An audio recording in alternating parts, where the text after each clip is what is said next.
Hello ಕರ್ನಾಟಕದ ಸ್ಪರ್ಧಾರ್ಥಿಗಳಿಗೆ ನಮಸ್ಕಾರಗಳು. ಈ ವಿಡಿಯೋದಲ್ಲಿ ನಾವು PDO ಮತ್ತು ವಿಲೇಜ್ ಅಕೌಂಟೆಂಟ್ಗೆ ಸಂಬಂಧಪಟ್ಟಂತೆ ಕನ್ನಡ ಇಂಗ್ಲೀಷ್ ಗ್ರಾಮರ್ ಮತ್ತು ಕಂಪ್ಯೂಟರ್ ನಾಲೆಜ್ನ ಪೇಪರ್ 2 ಕ್ವಶನ್ ಪೇಪರ್ನ ಡಿಸ್ಕಸ್ ಮಾಡೋಣ. ಹೊಸದಾಗಿ ಬಂದಿರೋರು ಚಾನಲ್ಗೆ ಸಬ್ಸ್ಕ್ರೈಬ್ ಮಾಡ್ಕೊಳ್ಳಿ ಮತ್ತು ಕೊನೆಯವರೆಗೂ ನೋಡಿ. ಇದೇ ರೀತಿಯಾಗಿ ನಾವು ಮುಂದೆ ಕೂಡ ಡಿಸ್ಕಸ್ ಮಾಡ್ತಾ ಇರ್ತೀವಿ. ಅದಕ್ಕೋಸ್ಕರ ಮೊದಲನೇದಾಗಿ ಪ್ರಶ್ನೆ 1 ಮತ್ತು 2ಕ್ಕೆ ಸಮಾಸ ಪದಗಳನ್ನು ಬಿಡಿಸಿ ಸರಿ ಉತ್ತರವನ್ನು ಆಯ್ಕೆ ಮಾಡಿ ಅಂತ ಕೇಳಿದ್ದಾರೆ.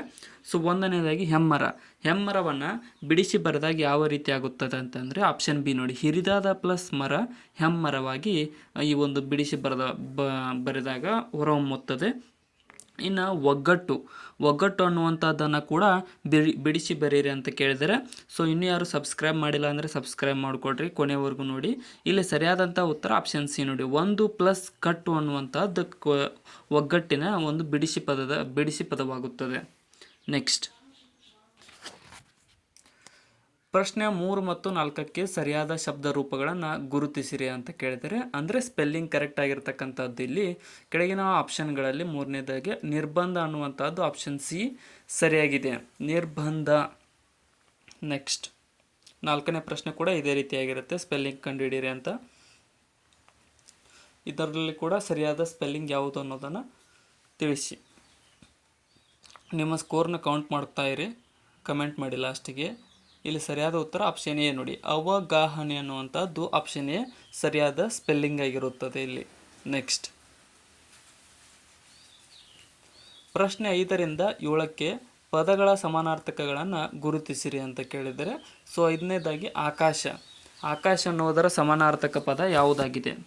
ಆಪ್ಷನ್ ಎ ನೋಡಿ, ಬಾನು ಅನ್ನುವಂಥದ್ದು ಆಕಾಶದ ಸಮಾನಾರ್ಥಕ ಪದವಾಗಿದೆ ಇಲ್ಲಿ. ನೆಕ್ಸ್ಟ್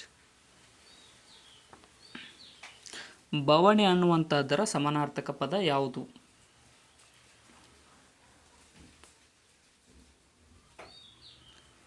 ಸರಿಯಾದ ಉತ್ತರ ಆಪ್ಷನ್ ಡಿ ಆಗುತ್ತೆ ನೋಡಿ, ಕಷ್ಟ ಅನ್ನುವಂಥದ್ದು ಬವಣೆ ಅನ್ನುವಂಥದ್ದರ ಸಮಾನಾರ್ಥಕ ಪದವಾಗುತ್ತದೆ ಇಲ್ಲಿ. ಕಷ್ಟ. ಪಣಿ ಎಂದರೆ ಏನು ಅಂತ ಕೇಳಿದರೆ,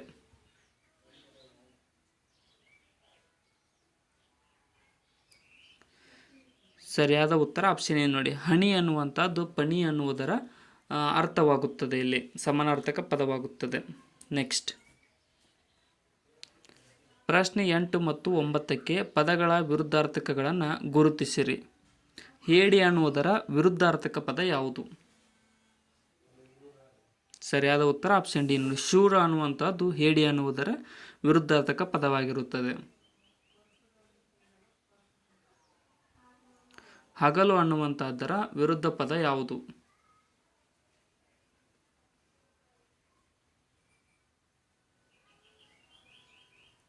ಆಪ್ಷನ್ ಎ ನೋಡಿ, ಇರುಳು ಅನ್ನುವಂಥದ್ದು ಹಗಲುದರ ವಿರುದ್ಧ ಪದವಾಗಿದೆ.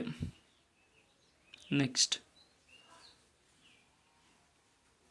ಸ್ವತಂತ್ರವಾಗಿ ಉಚ್ಚರಿಸಲ್ಪಡುವ ಅಕ್ಷರಗಳೆಂದರೆ ಯಾವುವು?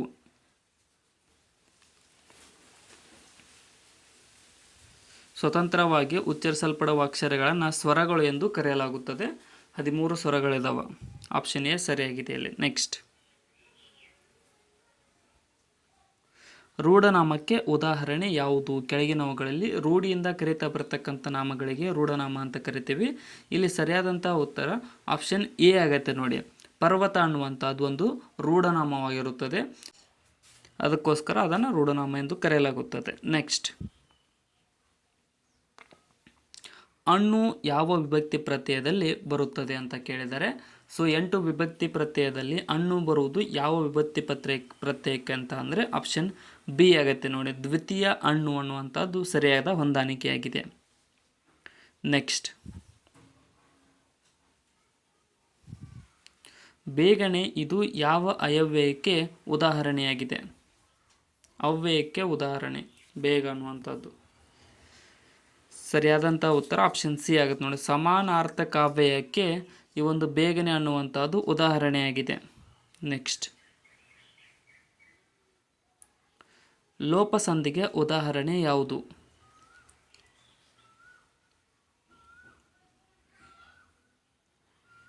ಸರಿಯಾದ ಉತ್ತರ ಆಪ್ಷನ್ ಎ ನೋಡಿ, ಊರೂರು ಅನ್ನುವಂಥದ್ದು ಲೋಪಸಂಧಿಗೆ ಉದಾಹರಣೆಯಾಗಿದೆ.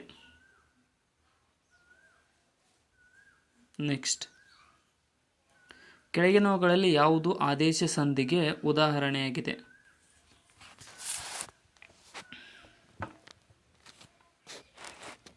ಸರಿಯಾದ ಉತ್ತರ ಆಪ್ಷನ್ ಏನು, ಮಳೆಗಾಲ ಅನ್ನುವಂಥದ್ದು ಆದೇಶ ಸಂಧಿಗೆ ಉದಾಹರಣೆಯಾಗಿದೆ.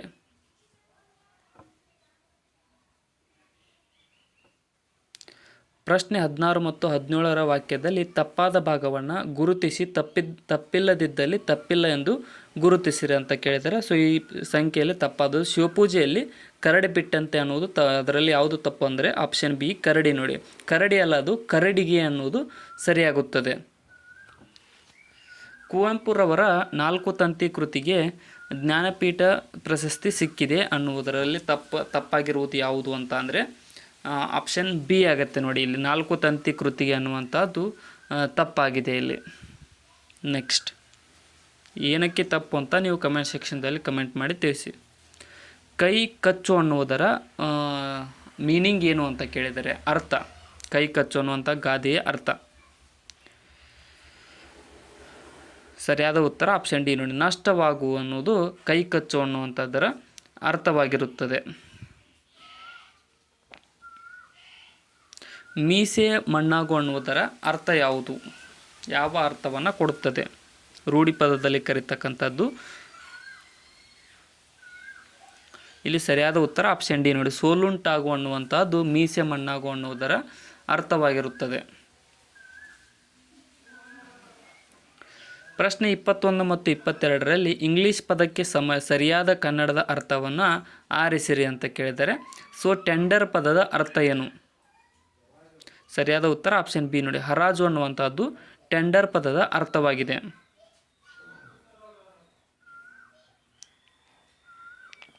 ಪ್ರಶ್ನೆ 23ರಿಂದ 25ಕ್ಕೆ ವಾಕ್ಯಗಳಲ್ಲಿ ಪದಗಳು ಕ್ರಮಬದ್ಧವಾಗಿಲ್ಲ, ಅವು ಅರ್ಥಪೂರ್ಣವಾಗುವಂತೆ ಪುನಃ ಜೋಡಿಸಿ ಅವುಗಳ ಅನುಕ್ರಮವನ್ನು ಗುರುತಿಸಿರಿ ಅಂತ ಕೇಳಿದರೆ. ಸೊ ಇಲ್ಲಿ ಈ ಪದವನ್ನು ಜೋಡಿಸಿ ಬರೆದಾಗ ಆಪ್ಷನ್ ಎ ಸರಿಯಾಗುತ್ತೆ. ನೋಡಿ, ಅಂದರೆ ಫಸ್ಟ್ ಎಸ್, ನಾನು ನಿನ್ನೆ 4 ತಂತಿ ಪುಸ್ತಕವನ್ನು ಓದಿ ಮುಗಿಸಿದೆ ಅನ್ನೋದು ಆಪ್ಷನ್ ಎ ಜೋಡಿಸಿ. ಜಂಬಲ್ಡ್ ವರ್ಡ್ಸ್ ಅಂತ ಇಂಗ್ಲೀಷ್ ಒಳಗಡೆ ಕರಿತೀವಿ. ಆಪ್ಷನ್ ಎ ಸರಿಯಾಗುತ್ತದೆ. Sentence formation. ಇಲ್ಲಿ ಎರಡನೇದ್ದು ಅದೇ ರೀತಿಯಾಗಿ ನೋಡಿಕೊಡ್ರಿ, ಜೋಡಿಸಿ ಬರೆದಾಗ ಯಾವ ರೀತಿ ಬರುತ್ತೆ ಅಂತ. ಸರಿಯಾದ ಉತ್ತರ ಆಪ್ಷನ್ ಸಿ. ನೋಡಿ, ಅಂದರೆ ಶಿಶುನಾಳದ ಸಂತ ಶರೀಫರು ತತ್ವಕಾರರಾಗಿದ್ದಾರೆ ಅನ್ನೋದು ಆಪ್ಷನ್ ಸಿ ಸರಿಯಾಗಿದೆ. ಇಲ್ಲಿ ಶಿಶುನಾಳದ ಸಂತ ಶರೀಫರು ತತ್ವಕಾರರಾಗಿದ್ದಾರೆ. ನೆಕ್ಸ್ಟ್, ಇದು ಕ್ವಶನ್ ಕೂಡ ಅದೇ ರೀತಿಯಾಗಿದೆ. ನೋಡಿ, ಹೊಂದಿಸಿ ಬರೆಯಿರಿ.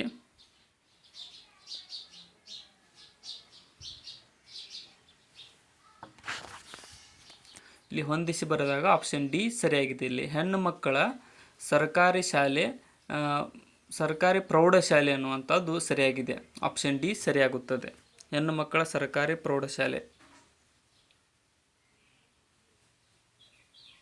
ನೆಕ್ಸ್ಟ್, ಪ್ರಶ್ನೆ 26 ಮತ್ತು 27ರಲ್ಲಿ ಅನ್ಯ ದೇಶಿ ಪದವನ್ನು ಗುರುತಿಸಿರಿ ಅಂತ ಕೇಳಿದ್ದಾರೆ. ಅಂದರೆ ನಮ್ಮ ಕನ್ನಡ ಭಾಷೆಯನ್ನು ಬಿಟ್ಟು ಬೇರೆ ಪದವನ್ನು ಗುರುತಿಸಿರಿ. ಇಲ್ಲಿ ಆಪ್ಷನ್ ಸಿ. ನೋಡಿ, ದೇವಾಲಯ ಅನ್ನುವಂಥದ್ದು ನಮ್ಮ ಕನ್ನಡದ ಭಾಷೆಯಾಗಿರುವುದಿಲ್ಲ. ನೆರೆ, ಬಿಳಿದು, ಬೆಲ್ಲ ಅನ್ನುವಂಥವುಗಳೆಲ್ಲ ಕನ್ನಡದ ಪದಗಳು. ಇದರಲ್ಲಿ ಮೊಸರು, ರಾಗಿ, ಆಕಳು, ನರಕ ಇವುಗಳಲ್ಲಿ ಅನ್ಯ ಭಾಷೆ ಪದ ಯಾವುದು?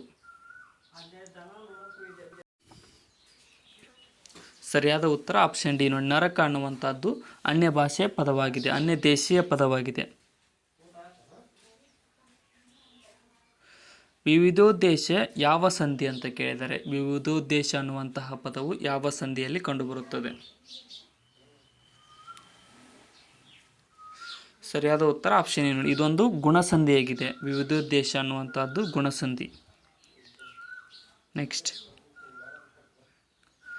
ಬ್ರಹ್ಮ ಪದ ಬಿಡಿಸಿದಾಗ ಯಾವ ರೀತಿಯಾಗಿ ಬರುತ್ತದೆ ಅಂತ ಕೇಳಿದ್ದಾರೆ. ಸೊ ವ್ಯಂಜನ ಮತ್ತು ಸ್ವರಗಳನ್ನು ಬಿಡಿಸಿ ಬರೆಯಿರಿ ಬ್ರಹ್ಮ ಪದದಲ್ಲಿ. ಇಲ್ಲಿ ಆಪ್ಷನ್ ಸಿ. ನೋಡಿ, ಬ್ರಹ್ಮ ಅನ್ನುವಂಥದ್ದು ಆಪ್ಷನ್ ಸಿ. ನೀವೇ ನೋಡ್ಕೊಡ್ರಿ, ಅಲ್ಲಿ ಆಪ್ಷನ್ ಸಿ ಸರಿಯಾಗಿದೆ ಇಲ್ಲಿ. ನೆಕ್ಸ್ಟ್, ಅಜಿತ ಪುರಾಣದ ಯಾರ ಕೃತಿ ಅಂತ ಕೇಳಿದ್ದಾರೆ. ಅಜಿತ ಪುರಾಣವನ್ನು ಬರೆದವರು ಯಾರು?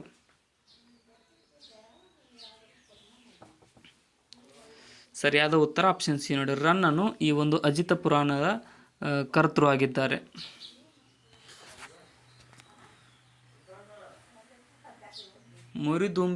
ಮುರಿದುಂಬಿಯಾಗಿ ಮೇನ್ ಕೋಗಿಲೆಯಾಗಿ ಪುಟ್ಟುವುದು ನಂದನದೋಳು ಬನವಾಸಿ ದೇಶದೋಳು ಎಂಬ ಉಕ್ತಿ ಯಾರದು ಅಥವಾ ಈ ವಾಕ್ಯ ಯಾರದು ಅಂತ ಅಂದರೆ ಆಪ್ಷನ್ ಡಿ, ಪಂಪನು ಈ ವಾಕ್ಯವನ್ನು ಹೇಳಿದ್ದಾನೆ. ಈ ವಾಕ್ಯ ಪಂಪನಿಗೆ ಸೇರಿದ್ದು. ನೆಕ್ಸ್ಟ್, ಈ ಕೆಳಗಿನ ಯಾವುದು ಎಸ್ ಎಲ್ ಭೈರಪ್ಪ ಅವರ ಕೃತಿ ಅಲ್ಲ?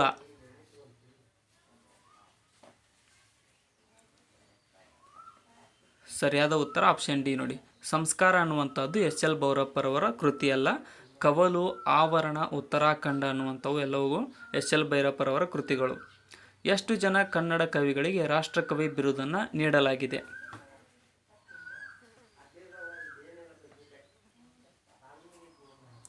ಸರಿಯಾದ ಉತ್ತರ ಆಪ್ಷನ್ ಸಿ ನೋಡಿ, 3 ಜನ ಕನ್ನಡದ ಕವಿಗಳಿಗೆ ರಾಷ್ಟ್ರಕವಿ ಬಿರುದನ್ನು ನೀಡಲಾಗಿದೆ. ಕನ್ನಡ ಕೀಲಿ ಮಣಿಯನ್ನು ಸಿದ್ಧಪಡಿಸಿದ ಕೀರ್ತಿ ಯಾರಿಗೆ ಸಲ್ಲುತ್ತದೆ?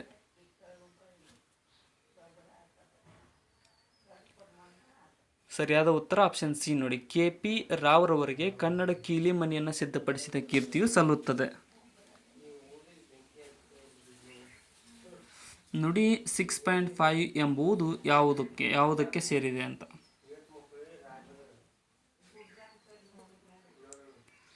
ಸರಿಯಾದ ಉತ್ತರ ಆಪ್ಷನ್ ಡಿ ನೋಡಿ, ಬಹುಭಾಷೆ ಪದವಾಗಿ ಆ್ಯಪ್ ಆಗಿದೆ ಇದು ನುಡಿ 6.5 ಅನ್ನುವಂಥದ್ದು. ಕೆಳಗಿನವುಗಳಲ್ಲಿ ಯಾವುದು ಸೆಕೆಂಡರಿ ಸ್ಟೋರೇಜ್ ಡಿವೈಸ್ಗೆ ಉದಾಹರಣೆಯಾಗಿದೆ? ಕಂಪ್ಯೂಟರ್ನಲ್ಲಿ ಇಲ್ಲಿ ಸರಿಯಾದಂಥ ಉತ್ತರ ಆಪ್ಷನ್ ಡಿ ನೋಡಿ, ಪೆನ್ ಡ್ರೈವ್, ಹಾರ್ಡ್ ಡಿಸ್ಕ್ ಮತ್ತು DVD ಇವೆಲ್ಲವುಗಳು ಸೆಕೆಂಡರಿ ಸ್ಟೋರೇಜ್ಗಳಾಗಿರುತ್ತವೆ. ನೆಕ್ಸ್ಟ್, ಕೆಳಗಿನವುಗಳಲ್ಲಿ ಯಾವುದು ಇನ್ಪುಟ್ ಡಿವೈಸ್ ಆಗಿದೆ?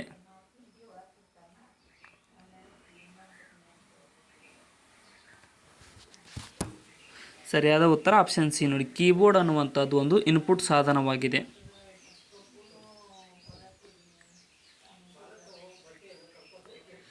ಒನ್ ಬೈನರಿ ಡಿಜಿಟ್ ಅಂದರೆ ಏನು ಅಂತ ಕೇಳಿದ್ದಾರೆ.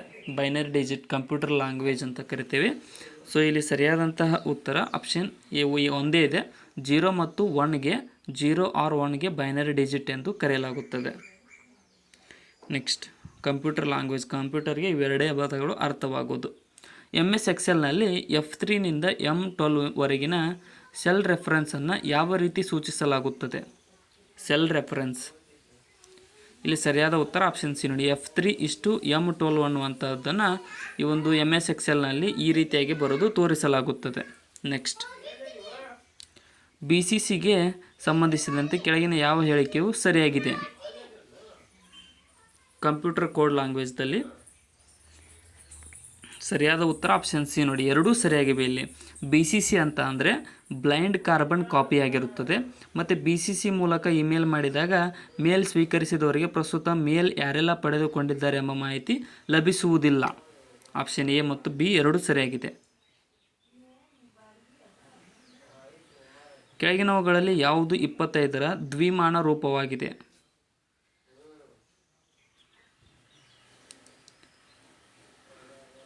ಆಪ್ಷನ್ ಸಿ ಇಲ್ಲಿ 25ರ ದ್ವಿಮಾನ ರೂಪವಾಗಿರುತ್ತದೆ.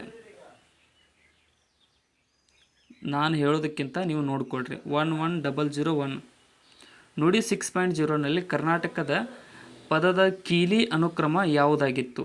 ಕನ್ನಡ ಟೈಪಿಂಗ್ ಟೆಸ್ಟ್ನಲ್ಲಿ ಇವೆಲ್ಲ ಬರ್ತವೆ. ಇಲ್ಲಿ ಆಪ್ಷನ್ ಬಿ ಆಗುತ್ತೆ ನೋಡಿ.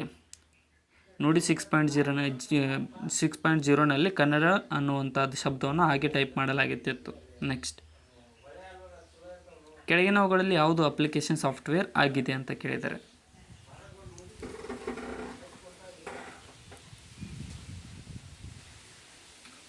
ಇಲ್ಲಿ ಆಪ್ಷನ್ ಎ ಆಗುತ್ತೆ ನೋಡಿ. ಆಪ್ಷನ್ ಎ ಒಂದು ಮೈಕ್ರೋಸಾಫ್ಟ್ ಸಾಫ್ಟ್ವೇರ್ ಅಲ್ಲ. ಮೈಕ್ರೋಸಾಫ್ಟ್ ಮತ್ತು iOS ಅವೆಲ್ಲ ಸಾಫ್ಟ್ವೇರ್ಗಳು. ನೆಕ್ಸ್ಟ್, ಕೆಳಗಿನವುಗಳಲ್ಲಿ ಯಾವುದು ಆ್ಯಂಟಿವೈರಸ್ ಆಗಿದೆ?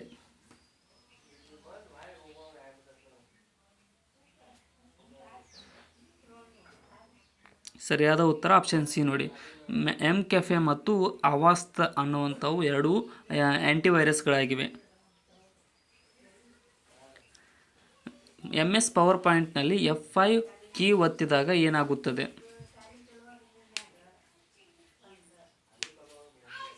ಸರಿಯಾದ ಉತ್ತರ ಆಪ್ಷನ್ ಬಿ ನೋಡಿ. ಮೊದಲ ಸ್ಲೈಡ್ನಿಂದ ಸ್ಲೈಡ್ ಶೋ ಆರಂಭವಾಗುತ್ತದೆ F5 ಕೀ ಒತ್ತಿದಾಗ. ಕಂಪ್ಯೂಟರ್ಗೆ ಸಂಬಂಧಿಸಿದಂತೆ USB ಅಂದರೆ ಏನು?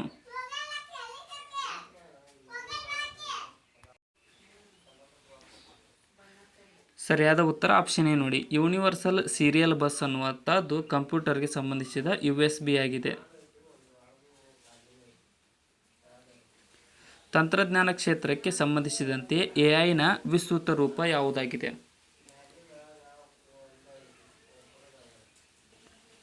ಸರಿಯಾದ ಉತ್ತರ ಆಪ್ಷನ್ ಬಿ ನೋಡಿ. ಆರ್ಟಿಫಿಷಿಯಲ್ ಇಂಟೆಲಿಜೆನ್ಸ್ ಅನ್ನುವಂಥದ್ದು AI ನ ಒಂದು ಫುಲ್ ಫಾರ್ಮ್ ಆಗಿರುತ್ತದೆ.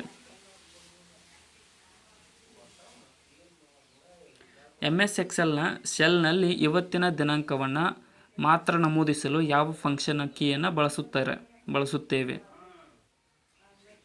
ಸರಿಯಾದ ಉತ್ತರ ಆಪ್ಷನ್ ಬಿ ನೋಡಿ. ಆ ರೀತಿಯಾಗಿ ನಾವು ಟುಡೇ ಅನ್ನುವಂಥದ್ದನ್ನು MS ಎಕ್ಸೆಲ್ನಲ್ಲಿ ಬಳಸಲಾಗುತ್ತದೆ.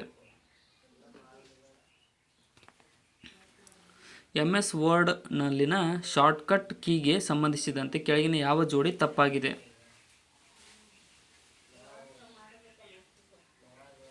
ಸರಿಯಾದ ಉತ್ತರ ಆಪ್ಷನ್ ಸಿ ನೋಡಿ. Ctrl+P = ಪೇಸ್ಟ್ ಅನ್ನುವಂಥದ್ದು MS ವರ್ಡ್ನ ಶಾರ್ಟ್ಕಟ್ ಕೀ ಆಗಿರುತ್ತದೆ. ಬೇರೆ ಬೇರೆ ಖಂಡಗಳಲ್ಲಿರುವ ನಗರಗಳನ್ನು ಅಂತರ್ಜಾಲದ ಮೂಲಕ ಸಂಪರ್ಕಿಸುವ ವ್ಯವಸ್ಥೆ ಯಾವುದಾಗಿದೆ?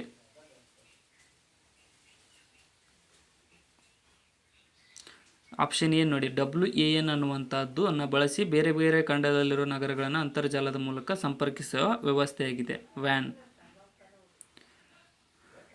vijayiBhava2024@gmail.com ಈ ಮೇಲ್ ವಿಳಾಸದಲ್ಲಿ ಡೊಮೇನ್ ಹೆಸರು ಯಾವುದು ಅಂತ ಕೇಳಿದ್ದಾರೆ. ಸೊ ನೀವು ಯಾವಾಗಲೂ ಕಳಿಸಿರ್ತೀರಿ. ಇಲ್ಲಿ ಆಪ್ಷನ್ ಸಿ ನೋಡಿ. gmail.com ಅನ್ನುವಂಥದ್ದು ಒಂದು ಡೊಮೇನ್ ಹೆಸರಾಗಿದೆ.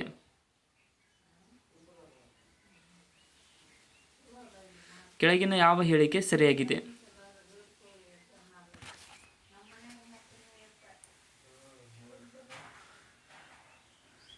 ಸರಿಯಾದ ಉತ್ತರ ಆಪ್ಷನ್ ಬಿ ನೋಡಿ. MS ಪವರ್ ಪಾಯಿಂಟನ್ನು ಪ್ರೆಸೆಂಟೇಷನ್ಗಾಗಿ ಬಳಸುವರು, ಅದು ಸರಿಯಾಗಿದೆ.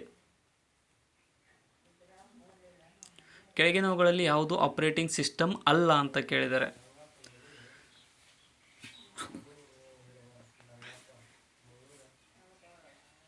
ಇಲ್ಲ ಆಪ್ಷನ್ ಸಿ ನೋಡು. ಒಪೇರಾ ಅನ್ನುವಂಥದ್ದು ಬ್ರೌಸರ್ ಆಗಿದೆ, ಅದು ಆಪರೇಟಿಂಗ್ ಸಿಸ್ಟಮ್ ಅಲ್ಲ. ಆಂಡ್ರಾಯ್ಡ್, iOS ಮತ್ತು ಲಿಸ್ತಾ ಅನ್ನುವಂಥವು ಎಲ್ಲವೂ OSಗಳು.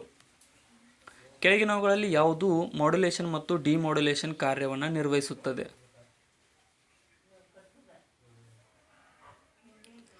ಸರಿಯಾದ ಉತ್ತರ ಆಪ್ಷನ್ ಡಿ ನೋಡಿ. ಮಾಡೆಮ್ ಅನ್ನುವಂಥದ್ದು ಮಾಡ್ಯುಲೇಷನ್ ಮತ್ತು ಡಿಮಾಡ್ಯುಲೇಷನ್ ಕಾರ್ಯವನ್ನು ನಿರ್ವಹಿಸುವ ಇದು ಫಂಕ್ಷನ್ ಆಗಿದೆ, ಸಾಧನವಾಗಿದೆ. ನೆಕ್ಸ್ಟ್, MS ವರ್ಡ್ನಲ್ಲಿ ಮೈಕ್ರೋಸ್ನ ಕೆಲಸ ಏನು?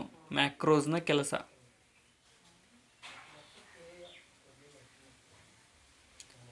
ಸರಿಯಾದ ಉತ್ತರ ಆಪ್ಷನ್ ಬಿ ನೋಡಿ. ಪುನರಾವರ್ತಿತ ಕೆಲಸಗಳನ್ನು ಮಾಡಲು ಬಳಸುವ ಪ್ರೋಗ್ರಾಮನ್ನು MS ವರ್ಡ್ನ ಮ್ಯಾಕ್ರೋಸ್ ಅನ್ನುತ್ತಾರೆ. MS ಎಕ್ಸೆಲ್ನಲ್ಲಿ ಇರುವ ಗರಿಷ್ಠ ಜೂಮ್ ಗಾತ್ರ ಎಷ್ಟು?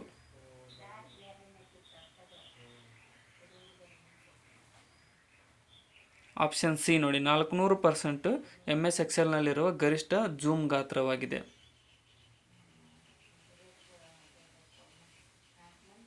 ಕಂಪ್ಯೂಟರ್ನ ಪಿತಾಮಹ ಎಂದು ಯಾರನ್ನು ಕರೆಯಲಾಗುತ್ತದೆ?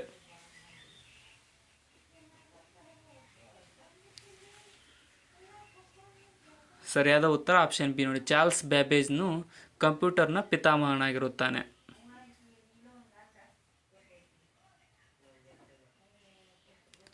ಕ್ವೆಶ್ಚನ್ ನಂಬರ್ 66ರಿಂದ 67. Choose the appropriate antonyms for the words in italics and shade or blacken the corresponding circle on your answer sheet ಅಂತ ಕೇಳಿದರೆ. So the decision of the umpire was fair ಅನ್ನುವುದರಲ್ಲಿ ಯಾವುದು ತಪ್ಪು ಅಂತ ಅಂದರೆ ಆಪ್ಷನ್ ಸಿ ನೋಡಿ. Fair ಅನ್ನುವಂಥರ ವಿರುದ್ಧಾರ್ಥಕ ಪದ ಬಯಾಸ್ಡ್ ಅನ್ನುವುದಾಗಿದೆ. ಸೊ ಇಲ್ಲಿ ಅವ್ರು ಏನು ಕೇಳಿದ್ದಾರೆ ಅಂತಂದ್ರೆ, ಅಲ್ಲಿ ಕ್ಯಾಪಿಟಲ್ ಲೆಟರ್ಸ್ ಬಿಟ್ಟು ಇನ್ನೊಂದು ಲೆಟ್ರ್ ಇದೆಯಲ್ಲ, ಅದರ ಇಟಾಲಿಕ್ ಲೆಟ್ರ್ ಇರುವುದನ್ನು ವಿರುದ್ಧಾರ್ಥಕ ಪದ ಕಂಡುಹಿಡಿಯಿರಿ ಅಂತ. ಇನ್ನು 68, 69 are designed to test your ability to use the right prefix add a prefix so that the word conveys the meaning given in brackets.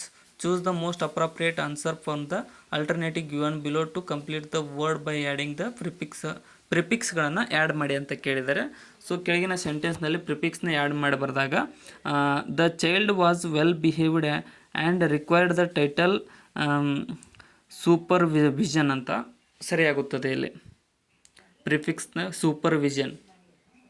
Next ಇಲ್ಲಿ ಕೂಡ ಅದೇ ರೀತಿಯಾಗಿದೆ. ಈ dash judged the speed of the lorry coming towards him ಅಂತ ಕೇಳಿದ್ದಾರೆ. So wrongly judge ಅಂತ. Option A ನೋಡಿ, he misjudge the speed of the lorry coming towards him ಅನ್ನುವಂಥ ಪ್ರಿಫಿಕ್ಸ್ ಇಲ್ಲಿ ಅಳವಡಿಸಬಹುದು. ಆಪ್ಷನ್ ಎ ಸರಿಯಾಗಿದೆ ಇಲ್ಲಿ. All banks offer credit cards ಅಂತ ಕೇಳಿದ್ದಾರೆ. ಸೊ ಇದನ್ನು ಇದರ ರೀತಿ ಒಳಗೆ ಬರೀರಿ ಅಂತ ಪ್ಯಾಸಿವ್ ವಾಯ್ಸ್ನಾಗ.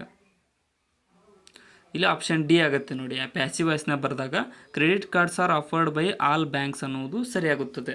ಆ್ಯಕ್ಟಿವ್ ವಾಯ್ಸ್ ಇದ್ದದನ್ನು ಪ್ಯಾಸಿವ್ ವಾಯ್ಸ್ನಲ್ಲಿ ಬರೀರಿ ಅಂತ. Directions 71. Change the sentence into indirect speech. Choose the correct answer and corresponding ಸರ್ಕಲಿಂದ. ಅಂದರೆ ಆ್ಯಕ್ಟಿವ್ ವಾಯ್ಸ್ ಇದ್ದದನ್ನು ಡೈರೆಕ್ಟ್ ಸೆಂಟೆನ್ಸ್ ಇರುತ್ತೆ, ಇಂಡೈರೆಕ್ಟ್ ಸೆಂಟೆನ್ಸ್ ಆಗಿ ಬರೀರಿ. I say to him are you happy ಅಂತ, ನಾನು ಅವನಿಗೆ ಕೇಳಿದೆ ನೀನು ಹ್ಯಾಪಿ ಆಗಿದೆಯಾ ಅಂತ.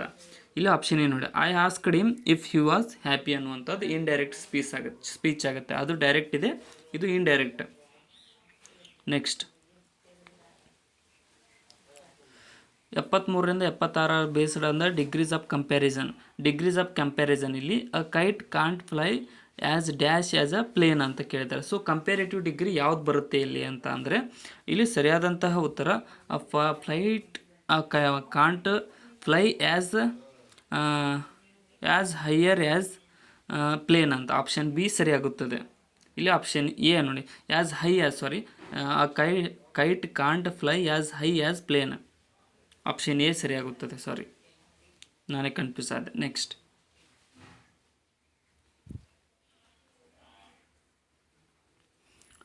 ಮೀನಾ ವರ್ಕ್ಸ್ ಹಾರ್ಡರ್ ದ್ಯಾನ್ ಮನು ಆಗುತ್ತೆ ಇಲ್ಲಿ. ಆಪ್ಷನ್ ಸಿ ಸರಿಯಾಗುತ್ತದೆ. ಸರಿಯಾದ ಉತ್ತರ option C, Meena works harder than Manu. Next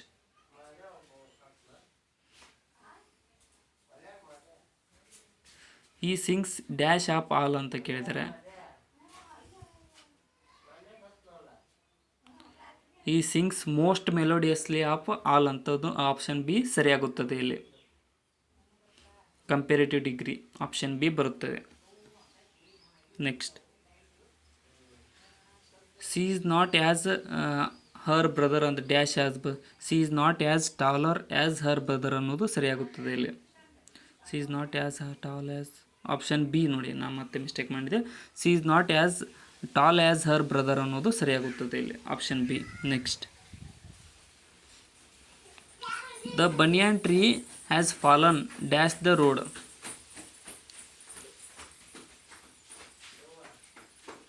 across the road ಆಗುತ್ತೆ ಇಲ್ಲಿ. The banyan trees has option C ಸರಿಯಾಗುತ್ತದೆ. ನೆಕ್ಸ್ಟ್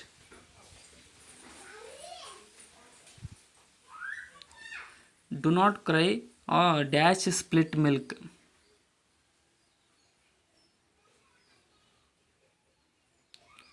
ಸರಿಯಾದಂತಹ ಉತ್ತರ ಆಪ್ಷನ್ ಬಿ ಆಗುತ್ತೆ ನೋಡಿ. Do not cry over spilt milk ಅಂತ ಹೇಳಿದ್ದಾರೆ.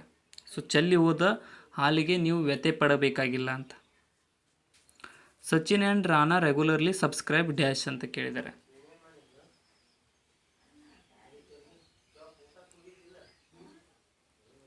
ಆಪ್ಷನ್ ಬಿ ಆಗುತ್ತೆ ನೋಡಿ. Sachin and Rama regularly subscribe for ಅನ್ನೋದು ಸರಿಯಾಗುತ್ತದೆ. Next all of us should abide dash the laws are our country ಅಂತ ಕೇಳಿದ್ದಾರೆ.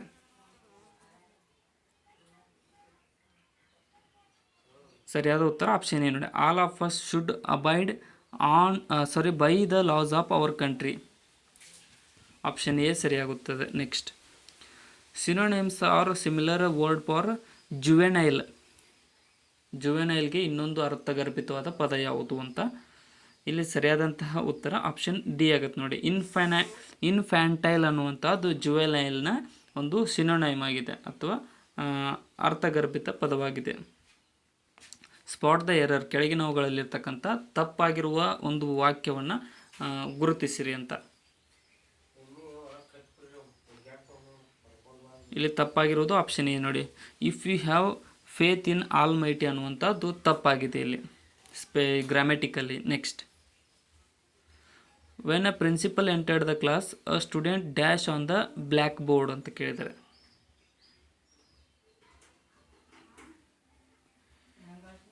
ಕರೆಕ್ಟ್ ಆನ್ಸರ್ ಅಂದರೆ ಆಪ್ಷನ್ ಬಿ ನೋಡಿ. When the principal entered the class a student was writing on the blackboard ಅನ್ನೋದು ಸರಿಯಾಗುತ್ತದೆ. C dash T V when her husband came. She was watching TV when her husband came ಅನ್ನೋದು ಸರಿಯಾಗುತ್ತದೆ. Option B ಸರಿಯಾಗಿದೆ. Next,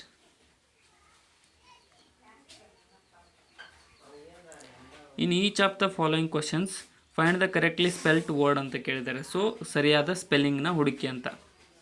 all mighty the spelling ಇಲ್ಲಿ ಕೆಳಗಿನ ಹೋಗಲ್ಲ. Option A ಸರಿಯಾಗಿದೆ ಇಲ್ಲಿ. ನೆಕ್ಸ್ಟ್,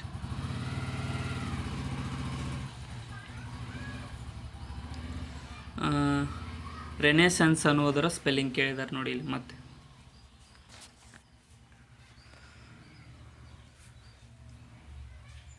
ಆಪ್ಷನ್ ಎ ನೋಡಿ. ಆಪ್ಷನ್ ಎ ರೆನೆಸೆನ್ಸ್ ಅನ್ನೋದ ಸ್ಪೆಲ್ಲಿಂಗ್ ಸರಿಯಾಗಿದೆ. ನೆಕ್ಸ್ಟ್,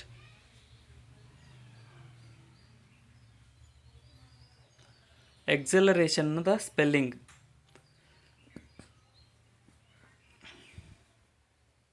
ನಿಮ್ಮ ಸ್ಕೋರ್ನ ಕೌಂಟ್ ಮಾಡ್ತಾ ಇದ್ದೀರಿ ಅನ್ಕೊಂಡಿದ್ದೀನಿ. ಇಲ್ಲಿ ಆಪ್ಷನ್ ಡಿ ನೋಡಿ. ಎಕ್ಸಲರೇಷನ್ ಅನ್ನೋದರ ಸ್ಪೆಲ್ಲಿಂಗ್ ಆಪ್ಷನ್ ಡಿಯಲ್ಲಿ ಸರಿಯಾಗಿದೆ. ನೆಕ್ಸ್ಟ್, ಇಲ್ಲಿ ಅಗ್ರೆಸಿವ್ ಅಂದ ತಕ್ಷಣ ವಿರಾಟ್ ಕೊಹ್ಲಿ ನೆನಪಾಗ್ತಾರೆ. ಸೊ ಅದರ ಸ್ಪೆಲ್ಲಿಂಗ್ ಯಾವುದು ಸರಿಯಾಗಿದೆ ಇಲ್ಲಿ. ಸೊ ಇನ್ನು ಯಾರು ಸಬ್ಸ್ಕ್ರೈಬ್ ಮಾಡಿಲ್ಲ ಅಂದರೆ ಸಬ್ಸ್ಕ್ರೈಬ್ ಮಾಡಿಕೊಡ್ರಿ. ಸರಿಯಾದ ಉತ್ತರ ಆಪ್ಷನ್ ಸಿ ನೋಡಿ. ಅಗ್ರೆಸಿವ್ದ ಸ್ಪೆಲ್ಲಿಂಗ್ ಆಪ್ಷನ್ ಸಿ ಸರಿಯಾಗಿದೆ. Next,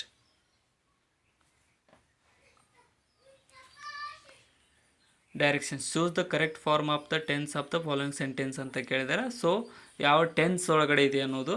does your brother dash English ಅಂತ ಕೇಳಿದ್ದಾರೆ. ಫಿಟ್ ಸ್ಥಳವನ್ನು ಯಾವ ಟೆನ್ಸ್ ಮೂಲಕ ತುಂಬ್ತೀರಿ. ಇಲ್ಲಿ ಆಪ್ಷನ್ ಡಿ ನೋಡಿ. Does your brother speak English ಅಂತ ಇಲ್ಲ ಆಪ್ಷನ್ ಡಿ ಸರಿಯಾಗುತ್ತದೆ ಬಿಟ್ಟ ಸ್ಥಳವನ್ನು ತುಂಬಿದಾಗ. Choose the appropriate one word substitution ಅಂತ ಕೇಳಿದ್ದಾರೆ. ಸೊ ಇದು ಒಂದೇ ವರ್ಡ್ನಲ್ಲಿ ಇದರ ಮೀನಿಂಗ್ನ ಹೇಳ್ರಿ. One who plans and draws the design of the buildings and superintends their construction ಯಾರಿಗೆ ಕರೀತಾರೆ ಅಂತ ಅಂದರೆ ಆಪ್ಷನ್ ಡಿ ಆರ್ಕಿಟೆಕ್ಟ್ರ್ ಅವ್ರಿಗೆ ಈ ಒಂದು ಬಿಲ್ಡಿಂಗ್ನ ಕನ್ಸ್ಟ್ರಕ್ಷನ್ ಡ್ರಾ ಮಾಡ್ತಾರೆ ಅಲ್ಲ ಅವರು ಆರ್ಕಿಟೆಕ್ಟ್. ಇನ್ನು ಆ branch of geology dealing with birds is known as ಅಂದರೆ ಪಕ್ಷಿಗಳ ಅಧ್ಯಯನಕ್ಕೆ ಏನೆಂದು ಕರೀತಾರೆ ಅಂತ ಅಂದರೆ ಇಲ್ಲಿ ಸರಿಯಾದಂತಹ ಉತ್ತರ ಆಪ್ಷನ್ ಸಿ ಆಗುತ್ತೆ ನೋಡಿ. ಆರ್ನಿಥಾಲಜಿ ಎಂದು ಪಕ್ಷಿಗಳ ಬಗ್ಗೆ ಮಾಡುವ ಅಧ್ಯಯನಕ್ಕೆ ಕರೆಯಲಾಗುತ್ತದೆ. Next, direct select the incorrectly spelt word, ಮತ್ತೆ ಸರಿಯಾದ ಸ್ಪೆಲ್ಲಿಂಗ್ನ ಹುಡುಕಿ ಅಂತ ಕೇಳಿದ್ದಾರೆ. ಸೊ ಇನ್ನೂ ಯಾರು ಸಬ್ಸ್ಕ್ರೈಬ್ ಮಾಡಿಲ್ಲ ಅಂದರೆ ಸಬ್ಸ್ಕ್ರೈಬ್ ಮಾಡಿಕೊಡ್ರಿ. ವಿಡಿಯೋನ ಆದಷ್ಟು ನಿಮ್ಮ ಫ್ರೆಂಡ್ಸು ಕೂಡ ಶೇರ್ ಮಾಡಿ. ಸರಿಯಾದ ಉತ್ತರ ಆಪ್ಷನ್ ಬಿ ನೋಡಿ. ಕ್ಯಾಲೆಂಡರ್ ಅನ್ನುವಂಥದ್ದು ಸರಿಯಾದ ಸ್ಪೆಲ್ಲಿಂಗ್ ಆಗಿರುತ್ತದೆ. Select the most appropriate word to fill the blank. I don't have enough money dash photography as a serious hobby ಅಂತ ಕೇಳಿದ್ದಾರೆ. ಸೊ ಬಿಟ್ಟ ಸ್ಥಳವನ್ನು ತುಂಬಿ ಬರೆದಾಗ ಆಪ್ಷನ್ ಎ ನೋಡಿ. I don't have enough money to pursue photography as a serious hobby. In the following question, out of the given 4 alternatives, select the one which is the opposite meaning of the given word ಅಂತ ಕೇಳಿದರೆ. So ಆಂಟೋನಿಮ್ tactful ಅನ್ನುವಂಥರ ವಿರುದ್ಧಾರ್ಥಕ ಪದ option B careless ಆಗುತ್ತದೆ. Tactful ಅಂತ ಅಂದರೆ care ಮಾಡೋದು, careless ಅಂದರೆ opposite. Next, direction select the most appropriate option to substitute the underlined segment in the given sentence ಅಂತ ಕೇಳಿದ್ದಾರೆ. So no one are suppose to react to her prejudged commitments ಅಂತ ಕೇಳಿದ್ದಾರೆ. So ಬಿಟ್ಟ ಸ್ಥಳವನ್ನು ಬೇರೆ ಪದದಿಂದ ವಾಕ್ಯದಿಂದ ತುಂಬಿರಿ ಅಂತ ತುಂಬಿ ಬರೆದಾಗ ಸರಿಯಾದಂತಹ ಉತ್ತರ ಆಪ್ಷನ್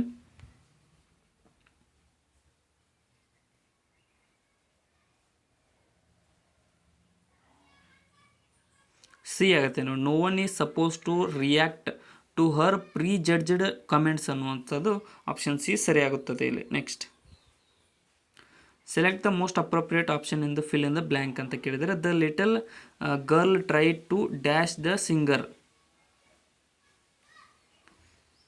ಇಲ್ಲಿ ಆಪ್ಷನ್ ಏನು ನೋಡಿ, a little girl try to imitate the singer ಅನ್ನುವುದು ಸರಿಯಾಗುತ್ತದೆ ಇಲ್ಲಿ ಬಿಟ್ಟ ಸ್ಥಳವನ್ನು ತುಂಬಿ ಬರೆದಾಗ. ಸೊ ಇಲ್ಲಿಗೆ ಈ ಕ್ವಶನ್ ಪೇಪರ್ ಅಂದರೆ 2ನೇ ಇಂಗ್ಲೀಷ್ ಗ್ರಾಮರ್ ಕ್ವಶನ್ ಪೇಪರ್ ಮುಕ್ತಾಯಗೊಂಡಿದೆ. ಸೊ ಕೊನೆವರೆಗೂ ನೋಡಿದ್ದಕ್ಕೆ ಧನ್ಯವಾದಗಳು. ಈ ವಿಡಿಯೋನ ಆದಷ್ಟು ನಿಮ್ಮ ಫ್ರೆಂಡ್ಸ್ ಕೂಡ ಶೇರ್ ಮಾಡಿ, ಸಬ್ಸ್ಕ್ರೈಬ್ ಮಾಡಿ. ಏನಾದರೂ ತಪ್ಪು ಅನಿಸಿದರೆ ಕಮೆಂಟ್ ಸೆಕ್ಷನ್ದಲ್ಲಿ ಕಮೆಂಟ್ ಕೂಡ ಮಾಡಿ. ಮತ್ತು ಡೈಲಿ ಒಂದೊಂದು ಕ್ವಶನ್ ಪೇಪರ್ PDOಗೆ ಸಂಬಂಧಪಟ್ಟಂತೆ ಈ ವಿಡಿಯೋದಲ್ಲಿ ಈ ಚಾನಲ್ದಲ್ಲಿ ಬರ್ತಾ ಇರುತ್ತೆ, ಅದನ್ನು ಕೂಡ ನೋಡ್ತಾ ಇರಿ.